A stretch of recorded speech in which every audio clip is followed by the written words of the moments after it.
Hello students, कैसे हो आप सब? I hope you all are doing well. This is Ambika Singh, your accounts educator. Welcomes you all at magnet brains platform, एक ऐसा channel जो आपको प्रोवाइड करता है 100% फ्री एंड क्वालिटी एजुकेशन. यदि आप इंग्लिश मीडियम के स्टूडेंट्स हैं तो हम आपको प्रोवाइड करते हैं केजी से लेकर क्लास 12 तक के सारे कोर्स, और यदि आप हिंदी मीडियम के स्टूडेंट्स हैं तो हम आपको क्लास 6 से लेकर क्लास 12 तक के सारे कोर्स कवर कराते हैं, कंप्लीट कराते हैं, वो भी फ्री ऑफ कॉस्ट में. और यदि आपको ई बुक्स या ई नोट्स का बेनिफिट लेना है तो link is already given in the description box, you can check. ठीक है, आप वहां से चेक कर सकते हैं. इसका यदि आपको बेनिफिट लेना है तो वो भी आप ले सकते हैं. हम आपको प्रोवाइड करते हैं या कवर कराते हैं पूरे सीबीएसई के कोर्सेज, और along with that other state board के कोर्सेज को भी हम कवर करते हैं, जैसे कि Delhi, Bihar, UP, MP, Rajasthan board. बस आपको क्या करना है भाई, चैनल से जुड़े रहना है, जल्दी फटाफट से सब्सक्राइब कर लेना है चैनल को, और क्या करना है, डेली बेसिस पर क्लासेस में आपको अटेंड रहना है. तो आज की जो क्लास है इसको फटाफट से क्या कर दो, लाइक कर दो, शेयर कर दो, और यदि अभी तक चैनल को सब्सक्राइब नहीं किया है तो वो भी कर लो भाई, जल्दी से सब्सक्राइब कर लो, लाइक कर दो, शेयर कर दो, क्योंकि आज की क्लास अगेन आपके लिए इंपॉर्टेंट होने वाली है, क्योंकि मैं आपके लिए कुछ स्पेशल काइंड ऑफ क्वेश्चंस लेके आई हूँ. स्पेशल काइंड ऑफ क्वेश्चंस आपके क्या कहलाते हैं? Assertion and reason based question.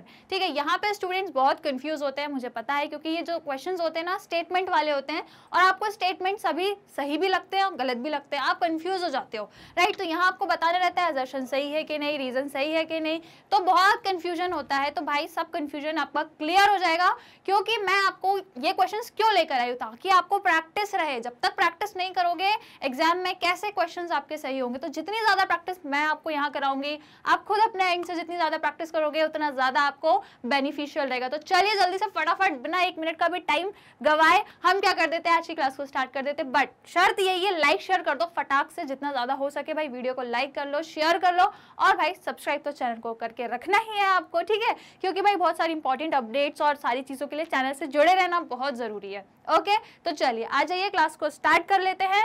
Question number 1 आपके स्क्रीन पर. आई होप अब आपको असर्शन रीजन कैसे सॉल्व करते हैं आइडिया तो लग ही गया होगा, क्योंकि ये जो पिछला हमारा चैप्टर था, ये तो सेकंड चैप्टर चल रहा है. जो हमारा पहला फर्स्ट चैप्टर था वहां पर भी मैंने आपको असर्शन रीजन वाले क्वेश्चन कराए थे. वहां मैंने आपको पूरा एक वो दे दिया था, आप कह सकते हो पॉइंट्स बता दिए थे, इंस्ट्रक्शंस मतलब आपको दे दिए थे कि असर्शन रीजन वाले जो क्वेश्चंस होते हैं ये कैसे सॉल्व होते हैं, है ना. पूरी चीजें बता दी थी, क्योंकि मुझे भी पता है कि ये जो क्वेश्चन है ना अभी अभी ऐड हुए हैं, है ना. पहले तो होते नहीं थे, ये अभी कुछ सालों पहले ही ये सब पैटर्न में आपके आए हुए हैं, और हमने इसकी प्रैक्टिस अभी ज्यादा करी नहीं है, क्योंकि भाई बचपन से तो हम एमसीक्यू करते आ रहे थे. अब एकदम से ये नई चीज आ गई तो कोई दिक्कत नहीं है, आपको थोड़ा कंफ्यूजन होगा, बट डोंट वरी, हम जितनी ज्यादा आज क्वेश्चन की प्रैक्टिस करेंगे उतना ज्यादा आपको क्या होगी, चीजें क्लियर होंगी, और इस टाइप के, इस पैटर्न के क्वेश्चंस आप आराम से सॉल्व कर पाओगे, कोई दिक्कत कोई परेशानी नहीं आएगी. तो पहले चैप्टर में जब क्वेश्चन सॉल्व करे थे वहां ऑलरेडी मैं आपको इंस्ट्रक्शंस दे चुकी थी. आपने यदि वो वाली क्लास देखी होगी तो आपको पता होगा, लेकिन कोई दिक्कत नहीं है, यदि किसी रीजन से आप नहीं देख पाए हो तो आज ये जो क्लास है हमारी चैप्टर 2 में असर्शन रीजन वाले जो क्वेश्चंस मैं आपके लिए आज लेकर आई हूँ, इसमें मैं आपको पहले इंस्ट्रक्शंस बता देती हूँ कि कैसे इस टाइप के क्वेश्चन सॉल्व किए जाते हैं, एंड देन हम लोग स्टार्ट करेंगे क्वेश्चंस को सॉल्व करना. ठीक है, तो आ जाओ कैसे सॉल्व करते हैं भाई. देखो, इन क्वेश्चंस में 2 स्टेटमेंट दिए होते हैं, एक असर्शन एक रीजन. दोनों स्टेटमेंट होते हैं आपके किसी न किसी तरीके से, दोनों में या तो सेम टॉपिक पे बात हो रही होगी या अलग अलग टॉपिक पे बात हो रही होगी, है ना, या तो सेम या अलग. और लेकिन जरूरी नहीं है कि स्टेटमेंट अगर दिए हैं तो सही होंगे, कई बार स्टेटमेंट गलत भी होते, तो आपको बताना है कि क्या ये सही है स्टेटमेंट, क्या ये सही है या नहीं. तो वो भी आपको पहले तो ये चीज कैच करनी है कि स्टेटमेंट सही बोल रहा है या गलत. जरूरी नहीं है हर बार सही बोले, कई बार गलत भी बोलता है स्टेटमेंट. तो आपको ये सबसे पहले आइडेंटिफाई करना है कि क्या दोनों स्टेटमेंट में सही बात है या गलत बात है ना. हो सकता है एक में सही है एक में गलत है, या दोनों में सही है, या हो सकता है दोनों में ही गलत है,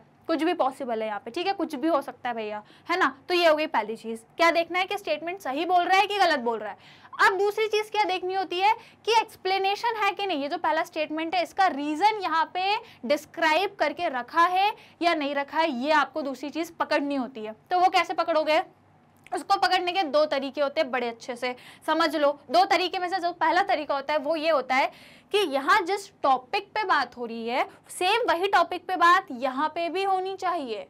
फॉर एग्जाम्पल मान लो यदि यहाँ पे बात हो रही है, मान लो फॉर एग्जाम्पल यदि यहाँ पे मान लो राम के बारे में बात हो रही है, राम और श्याम के बारे में यहाँ पे कुछ बात हो रही है, तो भाई यहाँ पे भी राम और श्याम के बारे में ही बात होनी चाहिए. ऐसा नहीं है यहाँ राम और श्याम के बारे में बात हो रही है और यहाँ पे राधा और सीता के बारे में बात होगी, नहीं ऐसा नहीं है। जो टॉपिक यहाँ पे डिस्कस हो रहा होगा वही टॉपिक यहाँ पे भी डिस्कस होना चाहिए, पहली चीज है ना। पहली चीज कौन सी पहली चीज है, यदि इसका रीजन मतलब ये जो रीजन है उसको यदि आपको देखना है कि करेक्ट है कि नहीं है, तो पहली चीज ये देखो कि दोनों स्टेटमेंट्स में टॉपिक सेम है या नहीं है। यदि सेम है तो ठीक है भाई, हो सकता है रीजन हो, लेकिन यदि सेम नहीं है, यहाँ कुछ और बात है यहाँ कुछ और बात है, एक इधर जा रहे हैं एक इस डायरेक्शन में, तो भाई रीजन सही नहीं हो सकता। हो सकता है दोनों बातें सही कह रहे होंगे लेकिन अलग अलग टॉपिक पे बात कर रहे होंगे, तो ये भी सही है ये भी सही है, लेकिन अलग अलग टॉपिक है तो भाई रीजन तो हो ही नहीं सकता ना, रीजन इज नॉट पॉसिबल। फिर दूसरी चीज क्या देखनी है, पहला तो देख लिया कि टॉपिक सेम, दूसरा आपको ये देखना है कि जो बात यहाँ कही है उसका ये सही रीजन है कि नहीं है। अब हो सकता है टॉपिक तो सेम है लेकिन रीजन गलत है ना। अब यहाँ पे भी वही टॉपिक है यहाँ पे भी वही टॉपिक है, भाई टॉपिक सेम है लेकिन रीजन गलत है, तो वो आपको देखना है कि टॉपिक सेम है, जरूरी नहीं टॉपिक सेम मतलब रीजन भी सही है, नहीं टॉपिक सेम है हो सकता है रीजन गलत हो, तो वो आपको थोड़ा सा आइडेंटिफाई करना आना चाहिए। कब आएगा, जब कॉन्सेप्ट अच्छे से पढ़े होंगे, पूरी थ्योरी आपने चैप्टर की अच्छे से रीड करी होगी, समझी होगी, है ना, तो आप इस टाइप के क्वेश्चन सही कर दोगे। तो चलो अब बोलने से कुछ नहीं होगा, प्रैक्टिस करने से होगा। मैंने आपको इंस्ट्रक्शंस दे दिए, रूल्स हैं जो जनरल दो मैंने बता दिए, अब फटाक से पहला क्वेश्चन ले लो, रीड करो और बताओ। और एक चीज और बता देती हूँ जो मैंने आपको पहले भी बताई थी कि जब भी असर्शन वाला स्टेटमेंट पढ़ो ना तो लास्ट में बिकॉज लगा लिया करो अपने मन से, लास्ट में क्या लगा लिया करो, बिकॉज।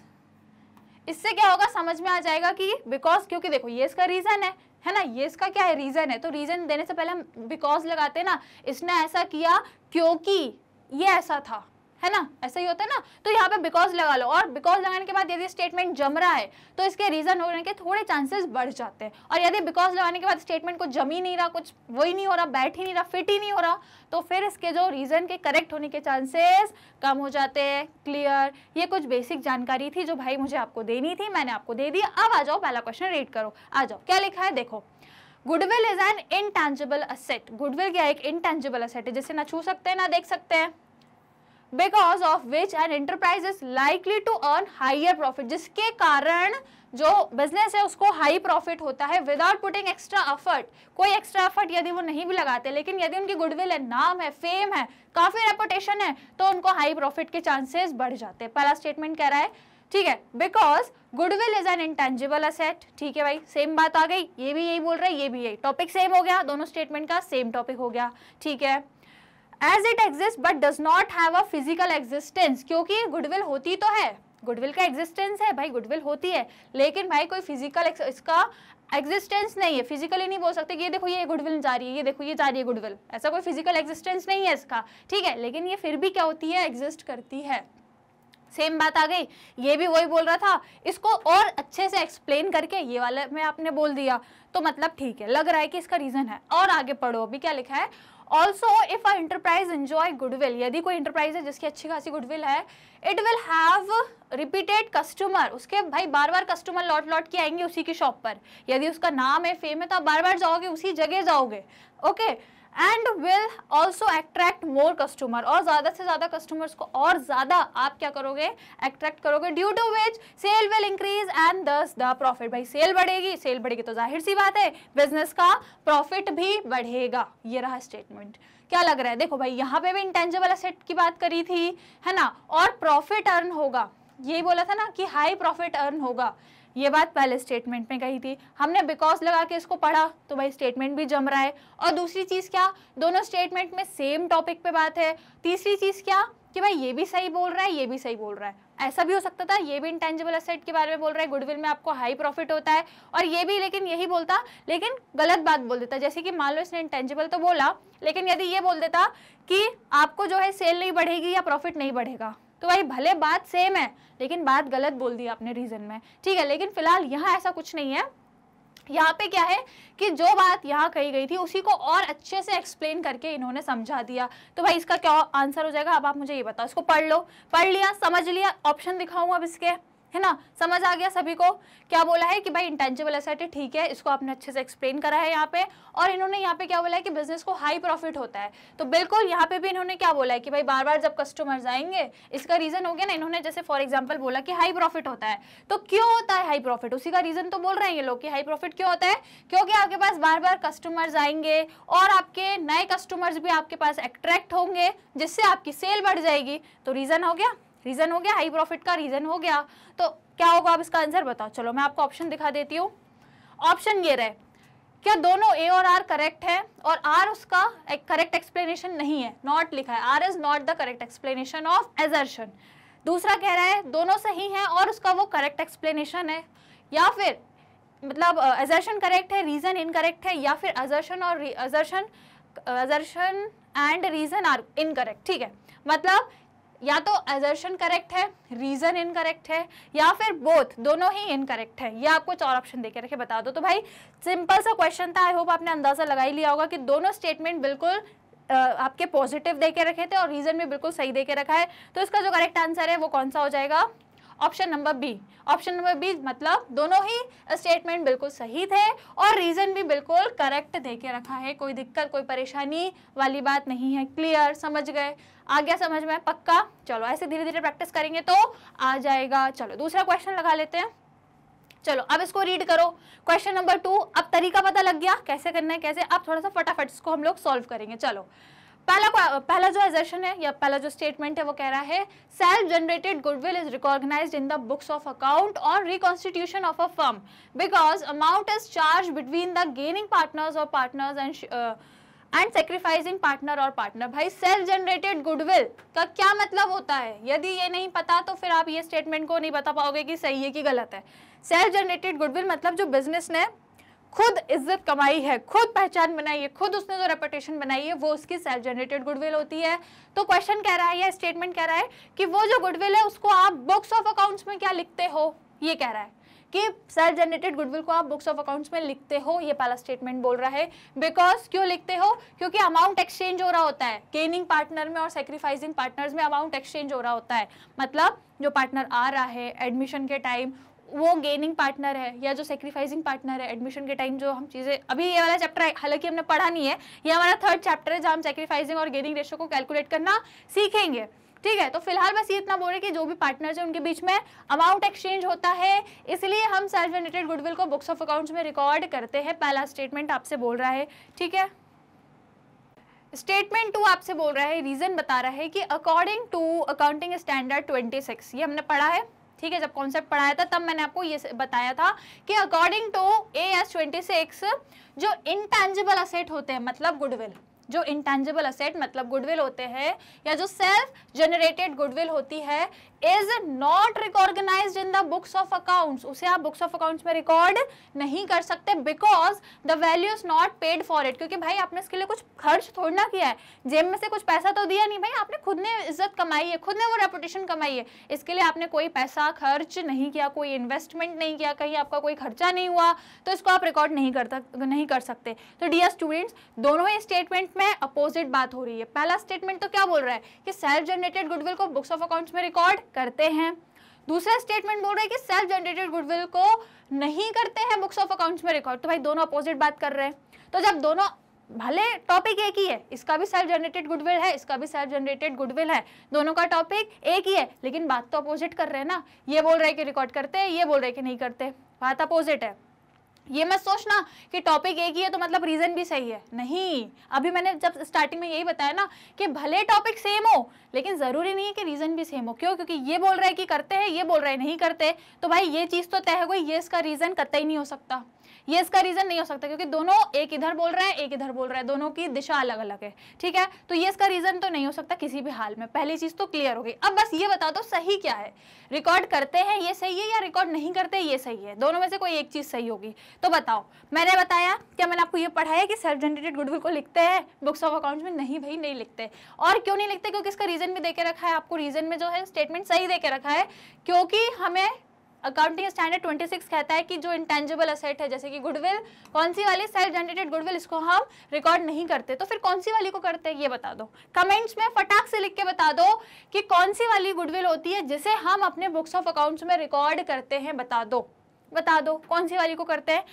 क्या उसका नाम परचेज नाम से आता है, परचेज गुडविल, है ना, यही होती है। तो जल्दी से कमेंट में लिख दो कि परचेज गुडविल ऐसी गुडविल होती है जिसे हम अपने बुक्स ऑफ अकाउंट्स में रिकॉर्ड करते हैं। क्यों करते हैं? क्योंकि आपने परचेज करी है, खरीदी है भाई, जेब में से पैसा लगाया है, तो जब जेब में से पैसा बिजनेस ने लगाया तो बुक्स ऑफ अकाउंट्स में तो रिकॉर्ड करेगा ही करेगा। ठीक है, तो ये मैंने आपको एक एक्स्ट्रा जानकारी दे दी। फिलहाल इसका जो आंसर होगा वो क्या होगा कि भाई पहला स्टेटमेंट गलत, दूसरा स्टेटमेंट बिल्कुल सही।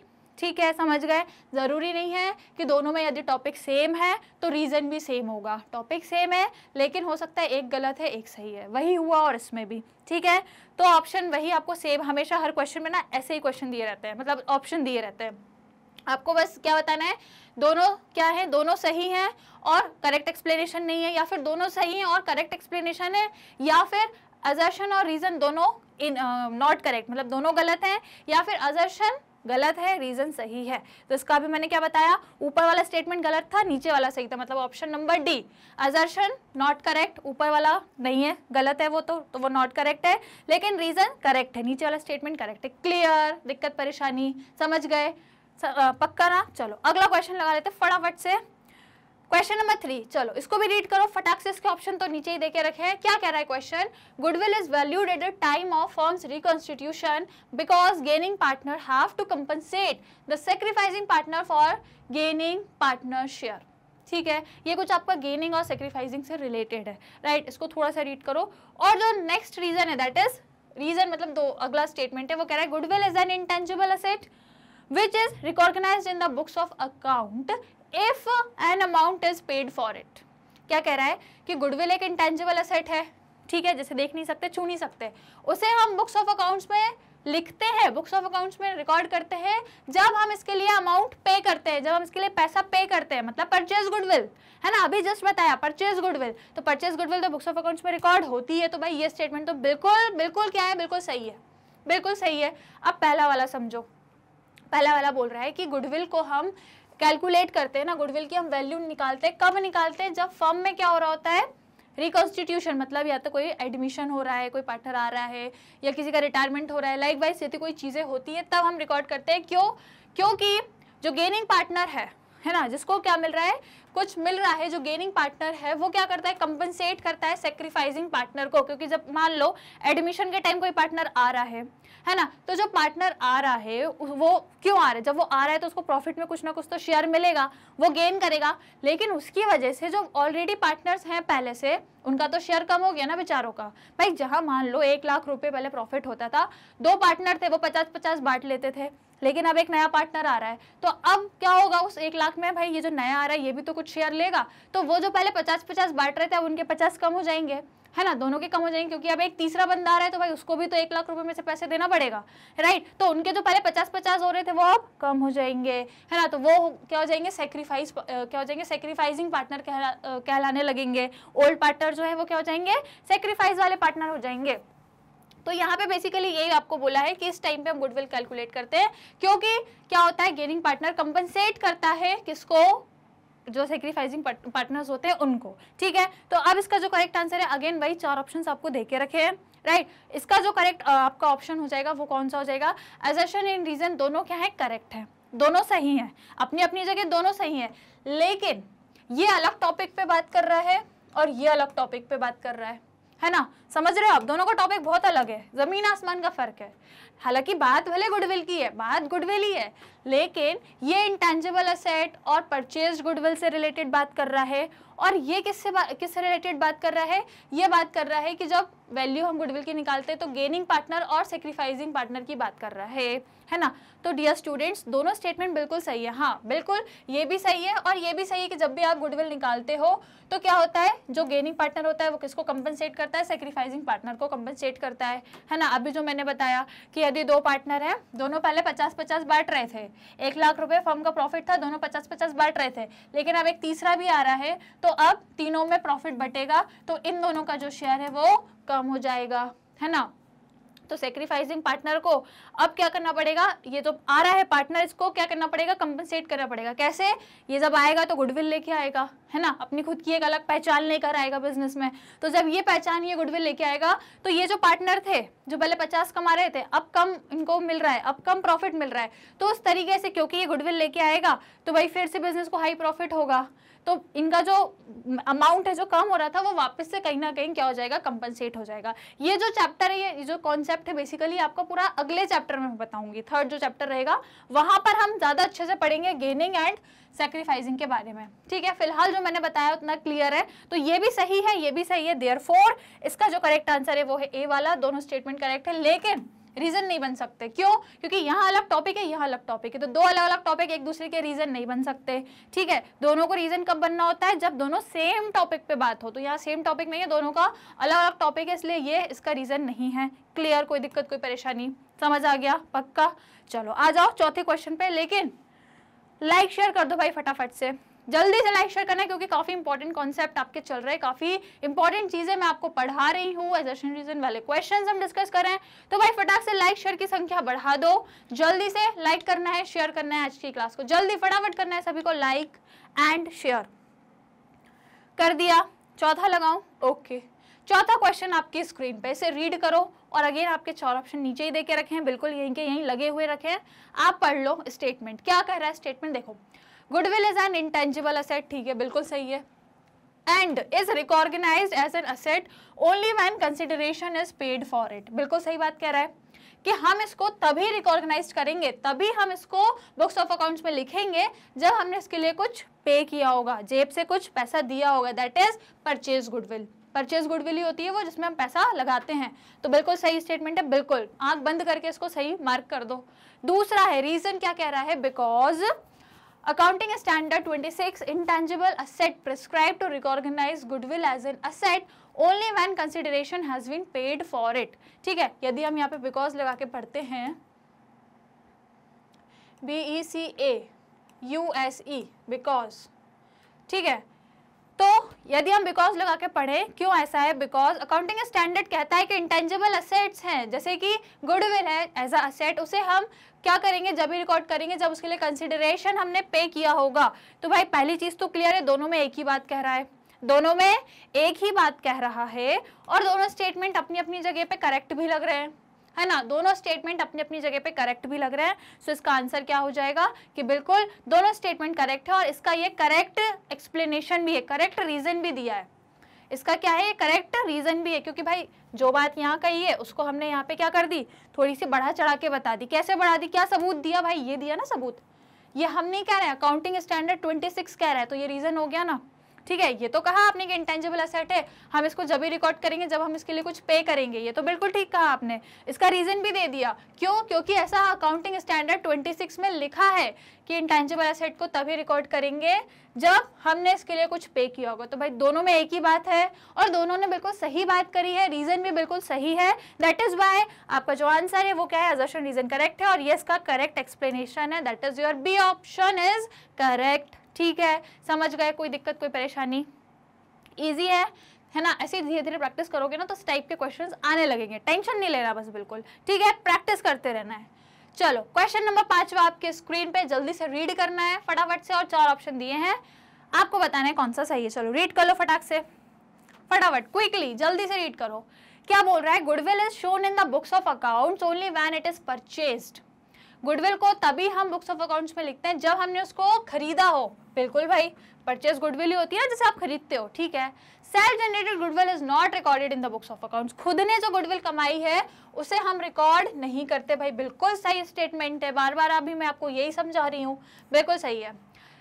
रीजन क्या दिया है, बिकॉज अकाउंटिंग स्टैंडर्ड 26, है ना, वही अभी जो बात आई थी, accounting standard 26 prescribe that goodwill should not recognize in the books of account unless some money or money worth is paid for it. Goodwill जब तक रिकॉर्ड नहीं होगी जब तक आपने उसके लिए कुछ पैसा नहीं पे किया होगा। बता दो, ये भी भाई बिल्कुल सही स्टेटमेंट बोल रहा है ना। इसने देखो, पहली चीज दोनों में सेम टॉपिक पे बात है, ये भी वही बोल रहा है, ये भी वही बोल रहा है, दोनों में टॉपिक बिल्कुल सेम है, और कहीं ना कहीं भाई रीजन भी दिया है, बिल्कुल सेम दिया है, यही रीजन तो दिया, देखो यही बोले ना कि जब तक परचेज नहीं करोगे तब तक नहीं लिखते गुडविल को, और खुद की कमाई गुडविल को हम रिकॉर्गनाइज नहीं करते। क्यों? क्योंकि अकाउंटिंग स्टैंडर्ड में देके रखा है कि गुडविल को तब तक रिकॉर्ड नहीं करेंगे जब तक हमने उसके लिए कुछ पैसा नहीं पे किया होगा। ठीक है, तो भाई दोनों स्टेटमेंट करेक्ट है और रीजन भी बिल्कुल सेम दे के रखा है, बिल्कुल सेम दे के रखा है, बिल्कुल सही दे के रखा है। और ठीक है, तो इसका आंसर क्या हो जाएगा? assertion, reason both are correct and R is the correct explanation of assertion, है ना, दोनों ही स्टेटमेंट सही हैं और रीजन भी बिल्कुल सही है। ठीक है, समझ गए? कोई दिक्कत कोई परेशानी? पक्का? चलो आगे बढ़ जाते हैं। अब क्वेश्चन नंबर 6 पे आ जाओ, रीड कर लो फटाफट, रीड कर लो और 4 ऑप्शन में से बता दो कौन सा सही है। चलिए फटाफट से रीड करना है सभी को बिना वक्त गवाए, 2 मिनट में सॉल्व होना चाहिए ये वाला क्वेश्चन।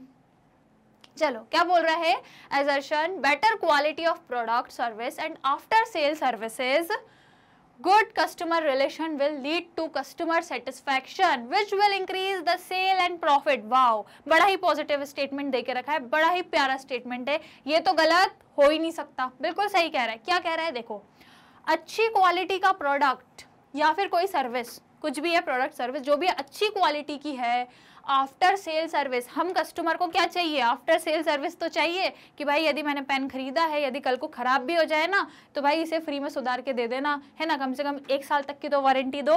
ठीक है, तो यही तो चाहिए आफ्टर सेल सर्विस। और गुड कस्टमर रिलेशन, भाई कस्टमर से अच्छे रिलेशन, अच्छे व्यवहार, उनको ज़्यादा से ज़्यादा डिस्काउंट दो। ठीक है, अच्छे व्यवहार बनाओ जिससे क्या हो? कस्टमर सेटिस्फाई हो, कस्टमर सेटिस्फाई हो जाए कि हाँ भाई बड़ा अच्छा प्रोडक्ट है, बड़ी अच्छी सर्विस है, मज़ा ही आ गया भाई, रेट भी अच्छा है और आपके व्यवहार भी बहुत अच्छे, सब कुछ बेस्ट है, कस्टमर सेटिस्फाई हो गया, जिससे आपका सेल बढ़ेगी। जाहिर सी बात है, आज कस्टमर आया, खुश होके गया है, तो कल को और आएगा और अपने साथ 4 और लेकर आएगा कस्टमर्स। ठीक है, तो ये क्या है भाई? आपकी सेल्स बढ़ रही है, जिससे क्या हो रहा है? आपका प्रॉफिट बढ़ रहा है। बिल्कुल भाई, बिल्कुल सही बात है।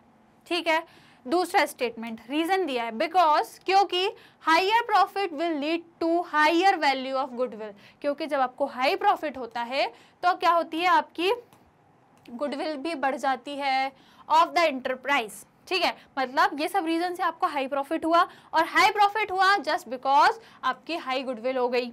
ठीक है, क्लियर? तो भाई ये भी अच्छा स्टेटमेंट है, ये भी बिल्कुल पॉजिटिव है। और कहीं ना कहीं दोनों में चर्चा भी एक जैसी हो रही है, दोनों में एक ही विषय पे चर्चा है, दोनों में एक ही टॉपिक है, और कहीं ना कहीं रीजन भी बढ़िया से देके रखा है, रीजन भी बिल्कुल बढ़िया से देके रखा है। तो बता दो कौन सा आपको सही लग रहा है? पढ़ लो ऑप्शंस चारों, दोनों स्टेटमेंट मैंने आपको एक्सप्लेन कर दिए हैं एकदम बढ़िया से। अब आप मुझे सही आंसर बता दो फटाफट से, अब आपको सही आंसर बताना है, बता दीजिए। तो सही आंसर इसका कौन सा हो जाएगा? assertion रीजन आर करेक्ट, मैंने बताया दोनों ऑप्शन करेक्ट हैं। ठीक है, correct if view together in the context of goodwill, यदि हम दोनों को गुडविल के नजरिए से देखते हैं। किसके नजरिए से? यदि दोनों को गुडविल के नजरिए से देखते हैं तो भाई दोनों ऑप्शंस आपके करेक्ट दे के रखे, कोई दिक्कत कोई समस्या कोई परेशानी नहीं है, दोनों स्टेटमेंट आपके करेक्ट है। ठीक है, ये भी स्टेटमेंट सही है और ये भी आपका स्टेटमेंट बिल्कुल सही दे के रखा है, इसमें रीजन की कोई बात नहीं है। ठीक है, आप इन्होंने बस इतना बोला है कि assertion रीजन दोनों करेक्ट है यदि हम गुडविल के नजरिए से देखें तो, रीजन की यहाँ कोई बात नहीं कही। ठीक है, रीजन की कोई चर्चा नहीं है। बाकी आपका ऑप्शन 2 भी देके रखा था कि assertion रीजन दोनों करेक्ट है लेकिन इसका सही रीजन नहीं है, तो भाई सही रीजन तो आप नहीं कह सकते क्योंकि कहीं ना कहीं रीजन तो है ये। ठीक है, क्योंकि दोनों में एक ही बात है और पॉजिटिव है, दोनों स्टेटमेंट पॉजिटिव है और विषय भी दोनों का सेम है, टॉपिक भी सेम है, तो कहीं ना कहीं रीजन तो है। नॉट करेक्ट रीजन या नॉट करेक्ट एक्सप्लेनेशन तो हो नहीं सकता। ठीक है, दोनों इनकरेक्ट है ये भी नहीं हो सकता, सिर्फ ये करेक्ट है ये भी नहीं हो सकता क्योंकि रीजन भी सही, इसलिए इसका जो ऑप्शन है वो 1 वाला करेक्ट हो जाएगा। ठीक है, कोई दिक्कत कोई परेशानी? समझ गए? तो इसका जो करेक्ट आंसर है वो कौन सा है? Option number A. ठीक है, कौन सा हो गया? 6वां हो गया। 6 क्वेश्चन हमने सॉल्व कर लिए। क्या करें, यहीं तक क्लास को रखें? यहीं तक रखें क्लास को? थक गए क्या भाई? मैं तो नहीं थकी, चलो तो फिर मैं भी नहीं थकी, आप भी नहीं थके, तो चलो फिर अगला सवाल लगा लो। लेकिन उससे पहले लाइक शेयर कर दो, यदि अगला सवाल चाहते हो तो लाइक शेयर कर दो भाई, फटाक से लाइक शेयर करना है, देर नहीं लगानी है, लाइक शेयर कर दो। कर दिया लाइक शेयर, तो आ जाओ 7th क्वेश्चन। चलो 7th क्वेश्चन पे आ जाओ। क्या दिया है 7th? एजर्शन दिया है, एक स्टेटमेंट दिया है, when a new partner join the partnership business the goodwill of the firm is calculated to find his share of premium for goodwill. भाई बिल्कुल क्या बोल रहा है ये कि जब भी कोई बिजनेस में एक नया पार्टनर आता है तो हम गुडविल को कैलकुलेट करते हैं। क्यों करते हैं? क्योंकि भाई वो नया पार्टनर कितनी गुडविल लेके आ रहा है ये भी तो देखना पड़ता है ना। नया पार्टनर जब आ रहा है, जब उसका एडमिशन हो रहा है, तो वो कितनी गुडविल लेके आएगा, वो कितना गुडविल का प्रीमियम, गुडविल प्रीमियम मतलब गुडविल वो खुद की कितनी लेके आएगा, वो हमें कैलकुलेट करना पड़ता है। तो वो कब कैलकुलेट करेंगे? जब पहले खुद की गुडविल निकालेंगे, जब पहले खुद की गुडविल निकालते हैं, फिर वो कितनी लेके आ रहा है उसको भी हम देखते हैं। तो बिल्कुल सही बात है ये, राइट। अगला जो रीजन बोल रहा है, because goodwill can be valued goodwill can be valued any time, कभी भी गुडविल को निकाल सकते हो by using average profit method, super profit method and capitalisation method. चलो बता दो क्या रीजन सही है, क्या आपको लग रहा है स्टेटमेंट सही है? पढ़ लो एक बार ध्यान से, फटाफट से पढ़ लो और मुझे बताओ।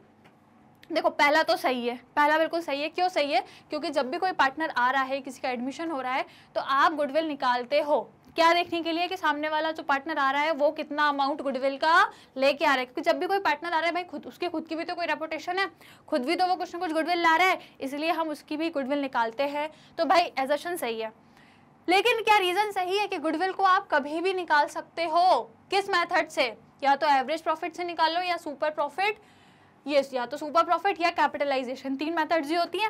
Average profit, super profit and capitalisation method, यही 3 मेथड होती हैं। ठीक है, ये बात अलग है कि इसके अंदर 2 और होती हैं और एवरेज के अंदर भी 2 और होती है, वो बात अलग है, लेकिन मेन जो है वो आपकी 3 है। ठीक है, मेन जो है आपकी 3 है। तो क्या गुडविल को कभी भी निकाल सकते हो इन तीनों मेथड में से किसी भी मेथड से? बता दो, क्या आपको सही लग रहा है स्टेटमेंट?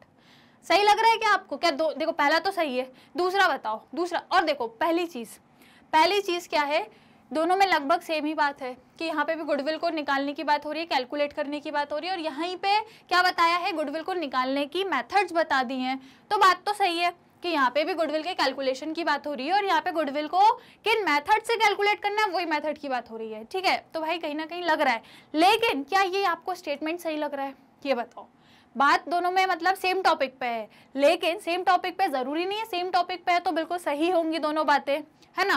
पहला तो मैंने कह दिया कि सही है, लेकिन क्या दूसरा सही लग रहा है आपको? तो दूसरा वाला बिल्कुल गलत है, दूसरा वाला बिल्कुल गलत है। क्यों गलत है? क्योंकि डियर स्टूडेंट क्या लिखा है यहाँ पे, goodwill can be valued any time, कभी भी कर दोगे, जब मन किया जब कर दोगे कैलकुलेट? नहीं, कभी भी थोड़ी ना करते भाई, एनी टाइम नहीं करते हम, बल्कि हम कब करते हैं, या तो किसी पार्टनर का एडमिशन हो रहा हो, रिटायरमेंट हो रहा हो, इस तरीके की चीज़ें, या कोई पार्टनर की डेथ हो गई हो अनफॉर्चुनेटली, तो इस कंडीशंस में हम गुडविल निकालते हैं। कभी भी जब मन किया थोड़ी ना निकाल लेते हैं कि हर साल निकाल रहे हैं, हर महीने गुडविल निकाल रहे हैं, नहीं, एनी टाइम पे नहीं करते हैं। ठीक है, तो इसका जो करेक्ट आंसर है वो क्या है? Only assertion is correct, only A वाला सही है, आर वाला सही नहीं है। ठीक है, क्योंकि एनी टाइम नहीं करते, हर कभी नहीं करते, कभी कभी। जो मैंने बताया ना, need for valuation goodwill, need for valuation of goodwill, जो मैंने आपको स्टार्टिंग में इस चैप्टर के पढ़ाया था, वहाँ मैंने बताया था कि कब कब हम गुडविल को निकालते हैं। तो एडमिशन के टाइम, रिटायरमेंट के टाइम, डेथ किसी पार्टनर की हो जाती है, या फिर जब बिजनेस को आप सेल कर रहे हो, ठीक है, तो उस टाइम पे कैलकुलेट करते हैं। ठीक है, क्लियर, समझ गए? तो भाई कंफ्यूज नहीं होना है ना, कंफ्यूज नहीं होना है, कॉन्सेप्ट को दिमाग में क्लियर रखते हुए चलना है। ठीक है, चलो आ जाओ 8वें वाले क्वेश्चन पे। क्वेश्चन नंबर 8 फटाक से रीड कर लो, स्टेटमेंट वाले क्वेश्चंस चल रहे हैं हमारे बढ़िया से, फटाक से क्वेश्चन 8 रीड करो। क्या लिखा है? Average normal profit as calculated is multiply by number of year purchase to determine the value of goodwill. जब आपको गुडविल निकालनी है, ठीक है, जब आपको गुडविल निकालनी है तो क्या करते हो? Average normal profit as calculated, जो आपने एवरेज नॉर्मल प्रॉफिट निकाला होता है गुडविल को कैलकुलेट करने के लिए, जो आपके पास एवरेज नॉर्मल प्रॉफिट होता है, उसमें आप मल्टीप्लाई क्या करते हो? नंबर ऑफ ईयर परचेज, मतलब average profit multiply by year purchase करते हो क्या गुडविल निकालने के लिए? ये बोला है। ठीक है, सिंपल सी बात है, ये है बस, और कुछ नहीं बोला, बस ये बोला है। ठीक है, कि गुडविल निकालने के लिए जो एवरेज नॉर्मल प्रॉफिट होता है उसमें ईयर ऑफ परचेज का मल्टीप्लाई करते हो, ये बोल के रखा है। रीजन दिया है because number of year purchase means, क्योंकि नंबर ऑफ ईयर परचेज का क्या मतलब होता है कि the number of year for which the firm is likely to earn same amount of profit after change in ownership, क्या लिखा है? amount of profit after change in ownership becomes of the efforts put in the past. क्या मतलब हो गया year of purchase का, कि जब हमने गुडविल खरीदी तो हम जो एक्सपेक्ट कर रहे हैं कि भाई आज मैंने ये, सपोज ये गुडविल है, मान लो ये गुडविल आज मैंने खरीदी, ऐसा मतलब जैसे फिजिकल एग्जिस्टेंस होता नहीं है गुडविल का, गुडविल दिखती नहीं है, लेकिन मान लो मैंने ये गुडविल खरीद ली, ठीक है, तो मैं ये सोच के चल रही हूँ कि आज जो मैंने गुडविल खरीदी है इसमें आने वाले सालों तक मुझे इतना प्रॉफिट होगा, आने वाले, मान लो मैंने सोचा 5 सालों तक, आने वाले 5 सालों तक ये जो मैंने गुडविल खरीदी है इससे मुझे प्रॉफिट मिलेगा आने वाले सालों तक। तो ये गुडविल मेरी तो नहीं है, मैंने तो खरीदी है, सामने वाले की गुडविल है, सामने वाले बिजनेस की गुडविल है, मैंने उससे खरीद ली है, तो वो उसकी गुडविल है, वही लिखा है। ये किसकी गुडविल है? ओनरशिप। किसकी ओनरशिप? जो पहले किसी की थी, becomes of the efforts put in the past. ये सामने वाले की गुडविल है, जो एफर्ट्स उसने लगाए थे, है ना, ये एफर्ट्स उसने लगा के उसने वो गुडविल कमाई थी, कब? पास्ट में। पास्ट में जो ओनर था उस बिजनेस का, उसने वो कमाई थी, उसके एफर्ट से कमाई थी, लेकिन आज मैंने खरीद ली, मैंने तो खरीद ली, वो वाला बिजनेस मैंने खरीद लिया, मेरे पास गुडविल आ गई। अब इस पर्टिकुलर गुडविल से मैं ये देख रही हूँ कि आने वाले 5-6 सालों तक मुझे इस पर्टिकुलर गुडविल से प्रॉफिट होगा, ठीक है। तो वो जो आने वाले 5-6 साल है वो मेरे लिए क्या है? Number of year purchase. क्या है? नंबर ऑफ ईयर परचेज, ठीक है। तो दोनों ही स्टेटमेंट आपके बिल्कुल सही बात बोल रहे हैं, है ना। ये भी बिल्कुल सही है कि भाई गुडविल को हम इसी तरीके से निकालते हैं और कोई दूसरा तरीका तो है नहीं, मतलब इस मेथड से यदि हम देखें तो यही फॉर्मूला होता है, राइट। और जो दूसरा स्टेटमेंट है नंबर ऑफ ईयर परचेज को लेकर के, ये भी बिल्कुल सही है। ये भी क्या है? बिल्कुल सही है कि नंबर ऑफ ईयर परचेज मतलब कि जो मैंने खरीदी गुडविल, जो सामने वाले ने कमाई थी, लेकिन अब मैंने उसका बिजनेस खरीद लिया, उसने अपने बिजनेस को चलाकर उसने वो गुडविल कमाई, अब मैंने उसका बिजनेस खरीद लिया, मैंने उसकी गुडविल खरीद ली, इससे मुझे लग रहा है आने वाले 5-6 सालों तक बढ़िया प्रॉफिट चलेगा। तो ये जो आने वाले 5-6 साल है ये क्या है? Number of year purchase. दोनों बातें बिल्कुल सही है, दोनों बातें बिल्कुल आपकी पॉजिटिव है, कोई दिक्कत परेशानी वाली बात नहीं है। ये भी सही बोल रहा है, ये भी सही बोल रहा है। अब बात आती है रीजन की। क्या ये रीजन सही है भाई? क्या ये रीजन सही है भाई? बात ये भी सही है, बात ये भी सही है, लेकिन डियर स्टूडेंट्स ये जो रीजन है ये कहीं ना कहीं जच नहीं रहा है, कहीं ना कहीं जम नहीं रहा है। अब आप बोलो क्यों नहीं जम रहा मैम? क्योंकि डियर स्टूडेंट्स यहाँ पे आप वैल्यू ऑफ गुडविल की बात कर रहे हो कि गुडविल को जब वैल्यूएशन करते हैं तो ये फॉर्मूले से करते हैं, आप उसकी बात कर रहे हो यहाँ पे, और यहाँ पे आप ईयर ऑफ परचेज को एक्सप्लेन कर रहे हो, वैल्यू ऑफ गुडविल को एक्सप्लेन नहीं कर रहे हो। बल्कि ये जो वैल्यू ऑफ गुडविल है, ये जो गुडविल है, इसको आप average profit into year purchase से निकालते हो। ये आपने स्टेटमेंट में ये बोला कि goodwill average profit into year purchase से निकलती है, ये स्टेटमेंट में बोला, लेकिन यदि आपको यहाँ पे रीजन देना था तो इस पूरे को एक्सप्लेन करना था ना, इस पूरे को एक्सप्लेन करना था। आप तो सिर्फ ईयर परचेज को एक्सप्लेन कर रहे हो, तो ऐसे काम थोड़ी ना बनेगा। ये फिर रीजन सही नहीं है। भले बात सही है, जो कहा है वो सही है, लेकिन यदि इसका रीजन बनना था तो इस पूरे को एक्सप्लेन करना था। ये जो मेन टॉपिक है ना वैल्यू ऑफ गुडविल, इसको आपको एक्सप्लेन करना था कि भाई वैल्यू ऑफ गुडविल को आप एवरेज प्रॉफिट से ईयर परचेज मल्टीप्लाई ऐसे करके, मतलब आपको सब कुछ पूरी चीजें लेनी थी, सारी चीजें कवर करते तो आपका ये रीजन होता। अब आपने तो वैसे एक पार्ट ले लिया ईयर परचेज, उसकी डेफिनेशन लिख दी, तो ऐसे काम नहीं बनेगा, ठीक है। तो दोनों स्टेटमेंट सही है, लेकिन रीजन नहीं बन पाएगा, ठीक है, ये रीजन नहीं बन पाएगा। तो बोथ आर ट्रू, दोनों स्टेटमेंट ट्रू है, लेकिन is not the correct explanation. ये इसका सही एक्सप्लेनेशन नहीं है। क्लियर? कोई दिक्कत, कोई परेशानी? समझ गए? क्वेश्चन नंबर 8, ठीक है। अब जल्दी से लाइक शेयर कर दो फटाफट से। अगर अगला क्वेश्चन देखना है, अगला क्वेश्चन सॉल्व करना है तो लाइक शेयर कर दो, फिर मैं लगाती हूँ अगला क्वेश्चन। जल्दी से फटाफट लाइक शेयर कर दो। कर दिया? पक्का? चलो ठीक है, आ जाओ। क्वेश्चन नंबर 9 आपके स्क्रीन पे पढ़ लो, क्या लिखा है? Goodwill is the good name और reputation of the business which bring benefit to the business. भाई बहुत सही बात है, बहुत सही बात है, यही हमने अभी तक पढ़ा है कि गुडविल क्या है भाई? बिजनेस का नाम, बिजनेस की रेपुटेशन, जिससे क्या मिल रहा है? गुडविल को, बिजनेस को बेनिफिट मिल रहा है, मतलब बिजनेस को अच्छा खासा प्रॉफिट कमाने को मिल रहा है। बिल्कुल सही बात है, बिल्कुल सही स्टेटमेंट है। रीजन क्या दिया है? Because it is an intangible asset as it has no physical existence. क्योंकि ये एक इंटेंजिबल असेट है, इसका कोई फिजिकल एग्जिस्टेंस नहीं है, हम इसको देख नहीं सकते, छू नहीं सकते, कोई इसका फिजिकल एग्जिस्टेंस नहीं है, लेकिन ये क्या है? सिर्फ एक इंटेंजिबल असेट है। बता दो, ये स्टेटमेंट भी सही दे के रखा है, ठीक है, इसमें भी कोई गलत बात तो है नहीं भाई, सही है, इंटेंजिबल असेट होता है, कोई फिजिकल एग्जिस्टेंस नहीं है, तो भाई ये भी बात बिल्कुल सही है। मतलब दोनों स्टेटमेंट में आपको सही बात है, ठीक है। कहीं ना कहीं दोनों में टॉपिक भी एक ही है, एक ही टॉपिक है, इसमें भी गुडविल की चर्चा है, उसमें भी गुडविल की चर्चा है, बिल्कुल सही है।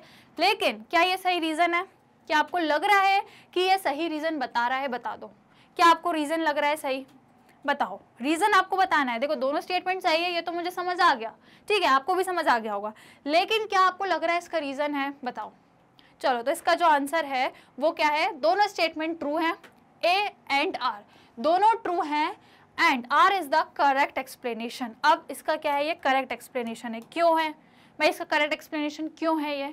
क्योंकि यहाँ पे क्या बोल रहा है कि गुडविल से आपको क्या मिल रहा है? गुडविल एक ऐसी चीज है जो आपको, जो बेसिकली क्या है, आपका नाम है बिजनेस का। गुडविल क्या है? एक नाम है, एक रेपुटेशन है बिजनेस की, जिसकी वजह से बिजनेस को क्या होता है? बेनिफिट मिलता है, ठीक है। गुडविल को क्या मिलता है? बिजनेस को क्या मिलता है? बेनिफिट मिलता है। किससे? गुडविल से। बिजनेस को गुडविल से बेनिफिट मिलता है, राइट। गुडविल को, बिजनेस को गुडविल से बेनिफिट मिलता है, ये बात बोल रहा है। और यहाँ पे क्या बोल रहा है? क्योंकि ये इंटेंजिबल असेट है। तो मैंने आपको बार बार बताया है कि असेट मतलब जो आपको बेनिफिट दे, ठीक है। कोई भी असेट यदि आपको फ्यूचर में बेनिफिट देता है, मतलब कोई भी ऐसी चीज जो आपको फ्यूचर में, बिजनेस में फ्यूचर में बेनिफिट देती है, तो वो आपकी क्या कहलाती है? असेट कहलाती है। तो बिल्कुल सेम बात हो रही है कि यदि कोई चीज आपको बेनिफिट दे रही है तो वो क्या है? आपकी इंटेंजिबल असेट है। यदि कोई भी चीज बिजनेस को बेनिफिट दे रही है फ्यूचर में, तो वो क्यों है? क्योंकि ये एक इंटेंजिबल असेट है जिसका कोई फिजिकल एग्जिस्टेंस नहीं है, लेकिन ये असेट है, इसलिए बिजनेस को बेनिफिट दे रही है। क्लियर, ठीक है। इसलिए ये दोनों ही क्या है? सही स्टेटमेंट है, और ये इसका करेक्ट एक्सप्लेनेशन है, ठीक है। करेक्ट एक्सप्लेनेशन क्यों है?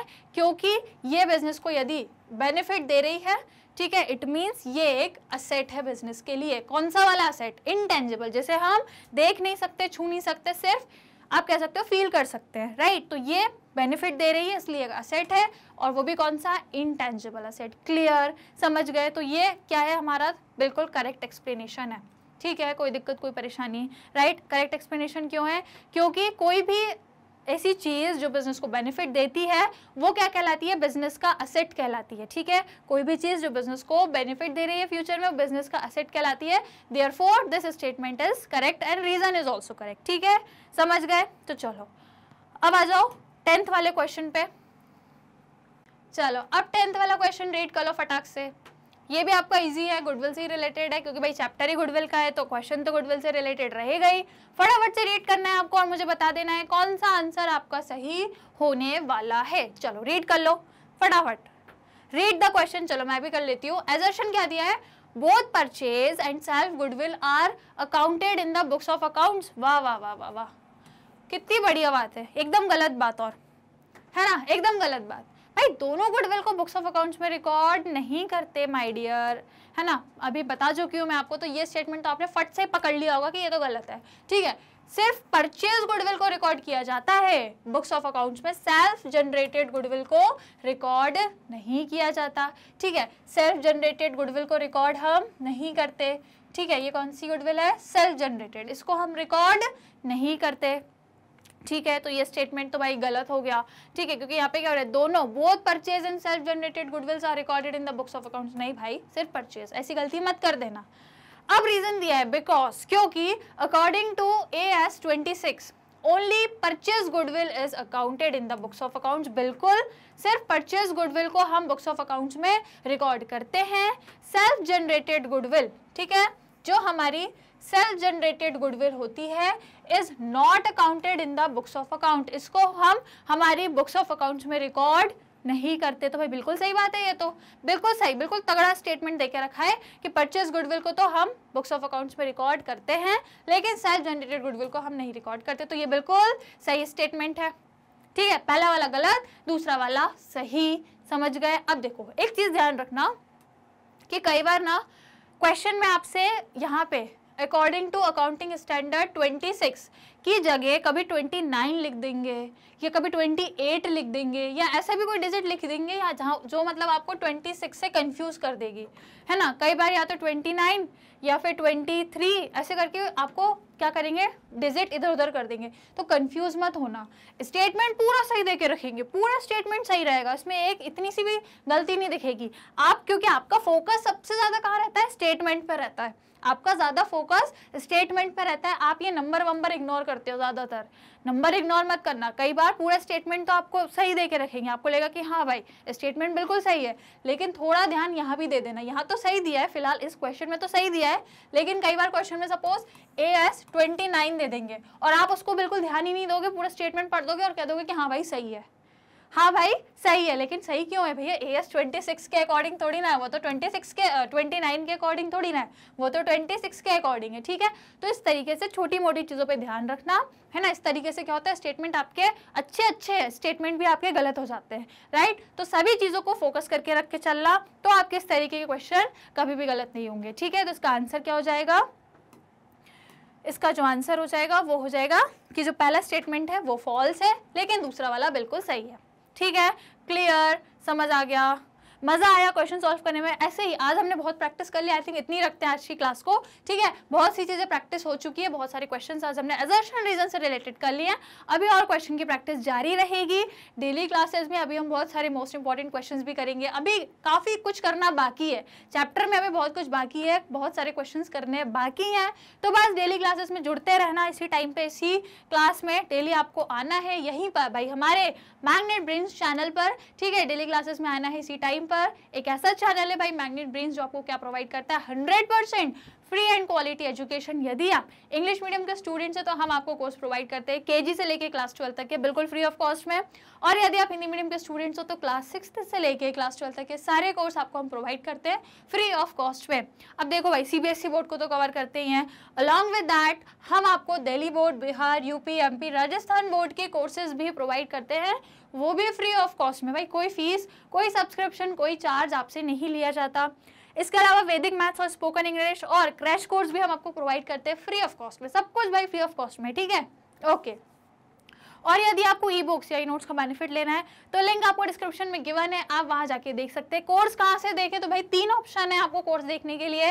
सबसे पहले तो यूट्यूब चैनल है हमारा, जहाँ पे आप हमारा क्या देख सकते हो, यूट्यूब चैनल पे हमारा ऑफिशियल चैनल है, जहाँ पे सारे सब्जेक्ट्स की, सारी किसी भी कोर्स की प्लेलिस्ट में जाकर के आप हमारे कोर्सेज बड़े आराम से देख सकते हो, या फिर भाई मोबाइल एप्लीकेशन डाउनलोड कर लो, वहाँ से देख लेना, या फिर डायरेक्टली भाई वेबसाइट पे चले जाना, वहाँ से भी आप हमारे कोर्सेज देख सकते हो। चैनल को सब्सक्राइब तो भाई करना ही है, बिल्कुल मत भूलना। आज का ये जो अमेजिंग सेशन था, कैसा लगा आपको वीडियो मुझे जरूर बताना, और भाई लाइक शेयर जरूर कर दिया करो, ठीक है। लाइक शेयर में कंजूसी नहीं चलेगी। आज का अमेजिंग सेशन था जिसमें हमने बहुत ही इंटरेस्टिंग तरीके से असर्शन और रीजन वाले क्वेश्चंस को सॉल्व किया है, मजा आया सॉल्व करने में। आई होप आपकी ये प्रैक्टिस हो गई होगी इस टाइप के क्वेश्चन को सॉल्व करने की। अभी और क्वेश्चंस भी हम सॉल्व करेंगे, तो बस आज की क्लास को फटाफट से लाइक शेयर कर दो। कल फिर मिलेंगे दोबारा से इसी टाइम पर, इसी जगह, एक नए टॉपिक के साथ, कुछ नए क्वेश्चंस के साथ। तो आपको डेली आ जाना है इसी टाइम पे क्लास में, और क्या करना है, लाइक शेयर तो करना ही है। तो मिलेंगे नेक्स्ट वाली क्लास में। Till that take care and keep learning.